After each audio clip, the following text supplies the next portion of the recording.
আসন্ন জাতীয় সংসদ নির্বাচনের সামনে রেখে চট্টগ্রাম নগরীর পুলিশ ও সিএমপির ১৬ থানার ওসিরে রদবদল করা হয়ে সিএমপির বিভিন্ন থানার ওসি পদে কর্মকর্তা অকলের মধ্যে কেবল লটারি হয়ে শনিবার ডিসেম্বরের ৬ তারিখ সিএমপি কমিশনার হাসিব আজিজর সই করা এক আদেশত বিষয়গান জানানো হয়ে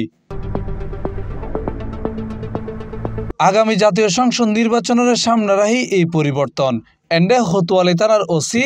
আব্দুল করিমরে পাঁচলেস থানাত বাকলিয়া থানার আফতাবউদ্দিনরে হতুয়ালি থানাত সদরঘাট থানার ওসি আব্দুর রহিমরে বন্দর থানাত ফাঁসলাইশর ওসি সুলেমানরে বাকলিয়া থানাত বদলি করা হয়ে এছাড়া বাইজিদর ওসি জসিমউদ্দিনরে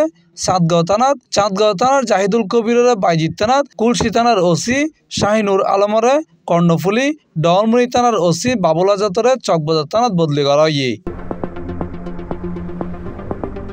অন্যদিকে হালিশহর থানার ওসি নুরুল আফসাররে পাহাড়তলি থানাত আকবরশাহ থানার ওসি আরিফুর রহমানের সদরঘাট থানাত পাহাড়তলি থানার ওসি জসিম হোসেন জিয়ারে ডলমুড়ি থানাত এবং কর্ণফুলি থানার ওসি জাহেদুল ইসলামরে কুলসি থানাত বদলি করা হয়ে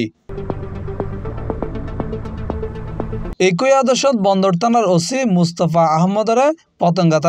পতেঙ্গা থানার ওসি কাজী সুলতান আহসানরে হালিশহর থানা ও ইপিজেড থানা ওসি কামরুজ্জামানরে আকবরশাহ থানাত বদলি করা হয়ে ইন্দি চকবাজার থানার ওসি শফিকুল ইসলামরে সিটিএসবিত পদায়ন করা হয়ে ইপিজেড থানার নতুন মুখ আইতে পারে তবে এখনও পদায়ন করা নও C+